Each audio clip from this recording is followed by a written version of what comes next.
I stand in this place full of sorrow, but also full of rage. This building, with its glassy, volcanic size, rises and blends in with the landscape around it. But today, it mocks the country around it that is scarred, damaged, and unrecognisably burnt. The irony is overwhelming. The people who sit in the plush chairs on the government side sit smugly on their green benches, a colour that has been burnt away from 17 million hectares of our country. And yet here we stand, a day of condolences, but how hollow so many of them are. We stand here and some speak empty words to empty chairs, while the people that we are elected to represent die, lose loved ones, friends, families, houses, businesses, their air, their health, their history and their safety. And those words are hollow because they come from the mouths of people who could do something real but choose not to. As a message to anyone who lost something because of the fires, you may or you may not find this motion helpful. It may make it easier to deal with your pain, your suffering and your loss, or it may not. But it certainly doesn't do anything to prevent something like this from happening again. It doesn't stop things from getting worse. Do not listen to those who tell you otherwise. These fires are unprecedented in their intensity, their size, and their destruction because of fossil fuels, because of the burning of coal, oil, and gas, because of what we know about the burning of fossil fuels, because we know it now and have for a long time. When a government continues, encourages, and promotes the burning of coal and gas, they are complicit. If we speak the truth, then we must assign blame to those who are responsible. And that man and his cronies sit only a few metres away in the chamber. This is irrefutable. The fingerprints of the Morrison ministry, the Turnbull ministry, the Abbott ministry, and ministries that have come before them are on these fires. This fire season has now become an indelible part of this government's legacy. These are their fossil-fuelled fires, their coal-fuelled fires, their gas-grown fires, their legacy. Maybe in 2,000 years we'll have a new saying because of these times. Currently, we say that Nero fiddled while Rome burned. In the future, we will say that the Prime Minister fiddled while his country burned.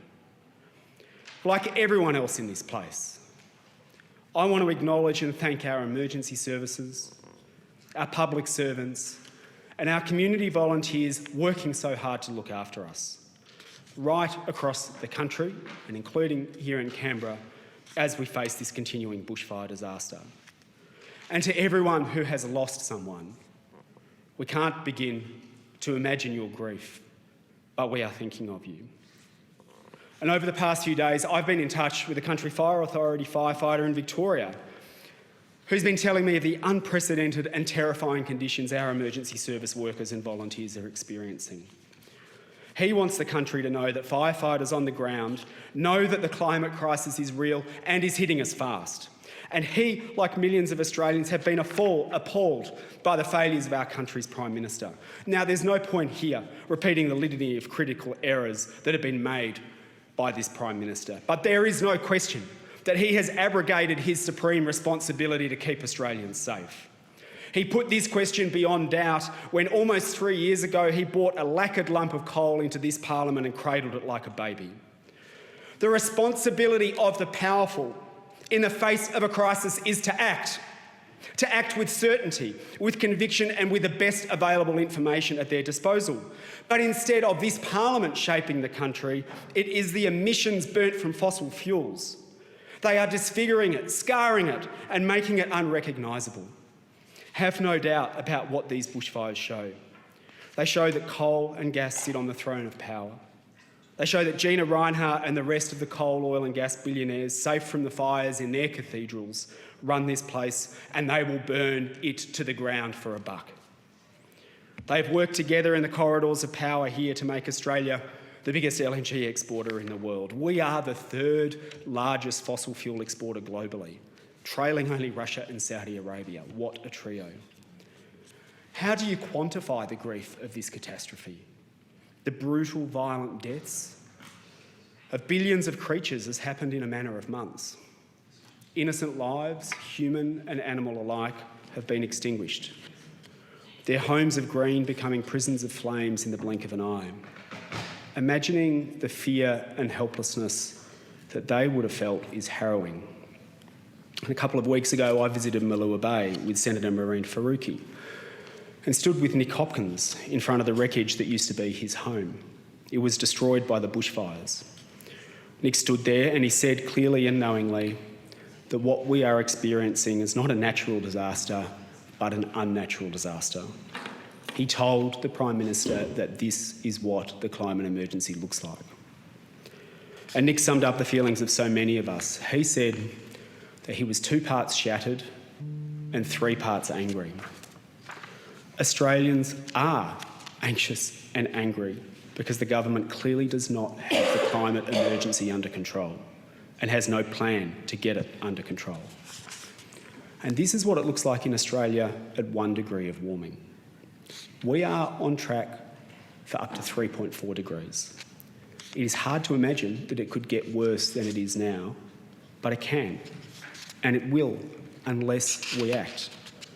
And we talk about learning the lessons from the fires. The one big lesson is that the best thing we could do to minimise the risk of mega fires like this happening again is to phase out fossil fuels.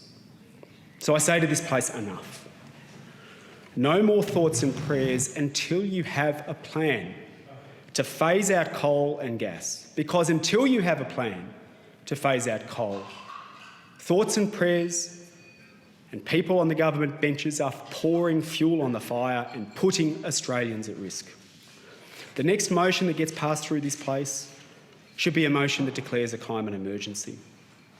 The next thing that gets passed through this place should be a suite of comprehensive policies that deploy the entire machinery of government, every single department, towards decarbonising this country. We desperately need more money for our extraordinary firefighters. But what we also need is to stop burning coal and oil and gas so that they don't have to do this year after year. Today I was joined by over a dozen firefighters in calling for a doubling of firefighting resources paid for by a levy on the coal, oil and gas industry.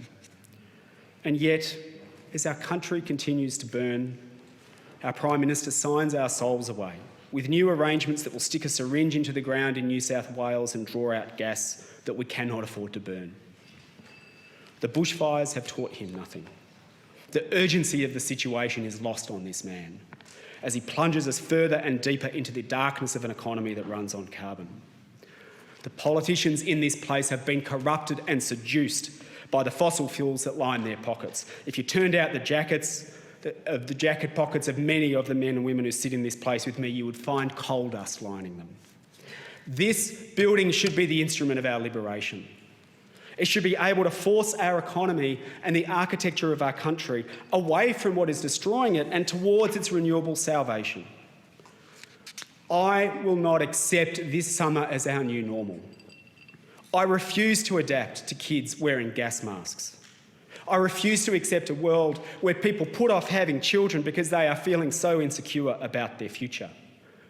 We are a smart and wealthy country. And if we have the guts to take on these fossil fuel giants and the weak politicians they have in their pockets, we can solve these crises.